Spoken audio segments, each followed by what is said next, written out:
So without further ado, it is my pleasure to introduce our first storyteller of this afternoon. Her name is Lavina, and Lavina Tomer has lived in Tucson since 1972. She has a rich journey with activism, community building, and LGBTQ plus history making and preserving. She is currently the volunteer executive director for the Southern Arizona Senior Pride. Please join me, yes! I don't need to tell you. So please join me in giving a very warm welcome, as you've already done, to the fabulous Lavina Tomer.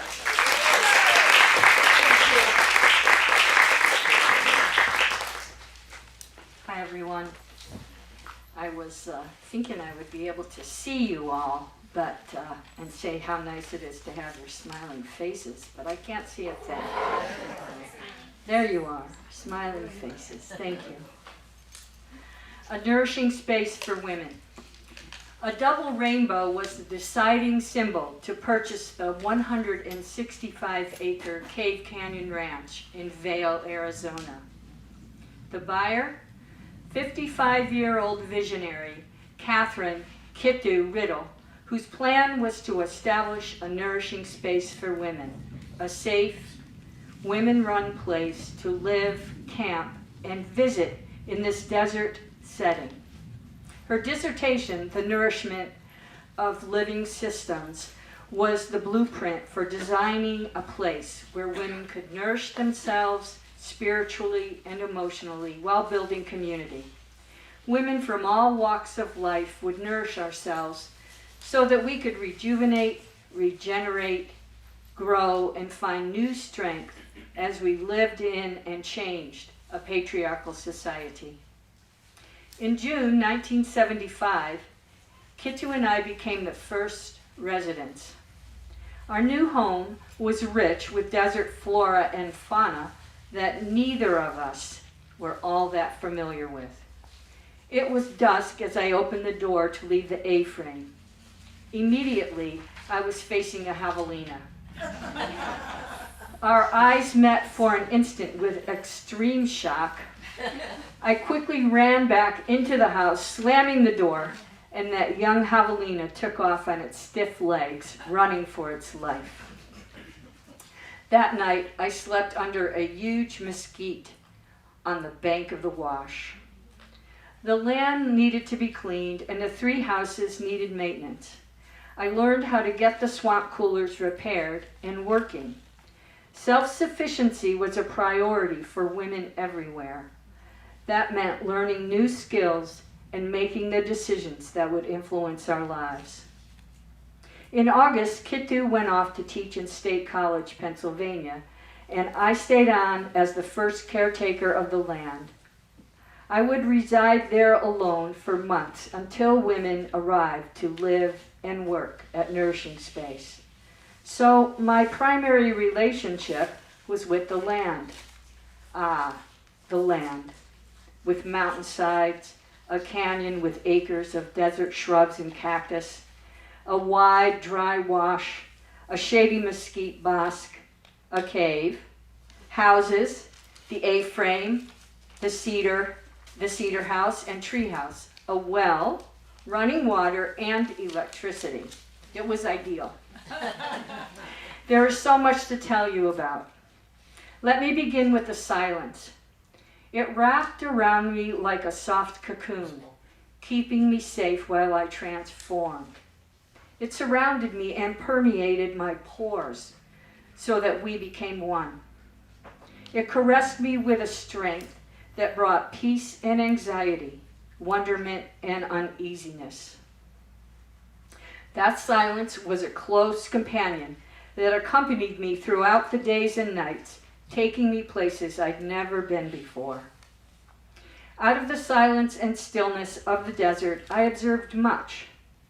While I sat quietly on an aged log in my front yard, a coyote walked down the wash, free-spirited, on the way from here to there, unaware that it was being watched. I felt delighted and honored to share the moment with its wily presence. My little hut, known as the treehouse, was a former tool shed and animal coop built around a sturdy mesquite. I claimed it as my own right away. My friend, Joan Pepper, helped me upgrade the structure by screening the windows that had no glass, putting down a raised wooden floor found at the junkyard, creating a bed that was on a workbench and covered with mosquito netting, and cleaning the place up. We did not put a door on right away. Our neighbors at the Colossal Cave told me that there was a report of a mountain lion in the area. I noted the information and went on with the day. After a sound sleep, I woke up, and right outside where the door should have been, thank you, were huge paw prints. I had had a visitor. I managed to put that door on by myself immediately. Nighttime had its adventures as well. I still cannot believe that I ever slept while alone on the desert in the darkness. For a while, I would wake up and hear the scraping across the table. I laid very still until it was over, then went back to sleep. I figured out that a pack rat was coming in and stealing away with shiny things like forks, spoons, and jewelry that I had left out on the table. I was amused and laughed out loud to myself as I came up with a plan. It was easy. I no longer left anything out that would be desirable for my little friend to take back to its nest. It worked. Another memorable night, I woke up to a monster thunder and lightning storm. I was looking out as the lightning flashed and was terrified that I would see a person standing there. I rolled over and said, "I am really scared." It was amazing. Acknowledging that I was afraid calmed me down, and I fell into a deep sleep. Daytime and nighttime, I was alone. There were days when I talked with no one or with a few people on the phone. Well, I talked to myself constantly. In an insightful conversation with myself, I stated that I needed to learn to play alone like I used to as a child. So I would dance and sing in the wash, walk all over the property with an acute curiosity, sleep in all three structures as I wanted, talk to and hug the trees, and name the loud flock of mourning doves hanging out in the saguaros, the rowdy bunch. It wasn't exactly play, but I loved staying busy by taking junk and garbage to the dumpsters in the neighboring campground, organizing the tools, maintaining the houses, and learning to identify the desert plants in my 165-acre yard. I worked with a Tucson woman to mail a newsletter and to create an engaging brochure about nourishing space with lovely pictures, inspiring information, and a poem that I wrote while sitting on a hillside. Women trickled in. A small group of us gathered to watch a full eclipse of the moon. I had never seen an eclipse before. The darkness of the night there was incomparable. The ink-black sky was the backdrop to the bright, bright moon as it was slowly covered by the earth. Eventually we were consumed by the darkness and waited for the light to return. The night sky out there was unbelievable, with the Milky Way, planets, and constellations on display. Late summer, we had to get 130 feet of new water pipe laid from the A-frame to the well. I rented a ditch witch and had it delivered, bought the PVC pipe and couplings from a young lesbian at a plumbing warehouse, and put the call out for help. Help streamed in from Phoenix and Tucson. A plumber, Jody, was advising us and providing her tools. A dozen women spent several days digging, laying the pipes, waiting for the glue to dry, and shoveling the dirt back into the ditches. What a project. What an accomplishment for all of us. That November, we had a Thanksgiving potluck. Women arrived from Tucson with delicious food and appreciation for this new gathering place. I was ecstatic to have company and to see women roaming the land. After their departure, I was alone again, but filled with the laughter and warmth of their sweet presence. It was getting cold, and I had to move into the A-frame from the treehouse. I opted to set up my bedroom in a loft that I accessed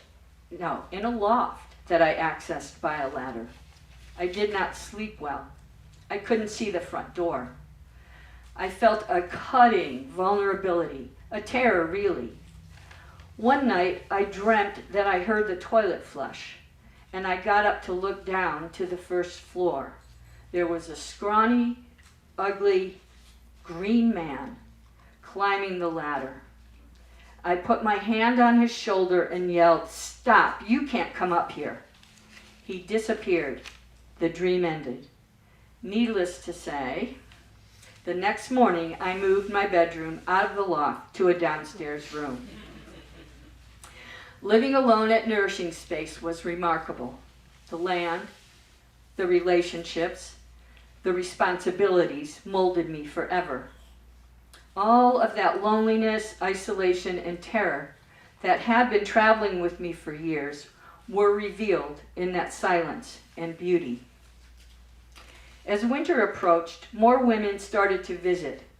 It was as if they appeared from outer space. They would let me know they were on their way, but then suddenly appear at the gate as if they had teleported from another location.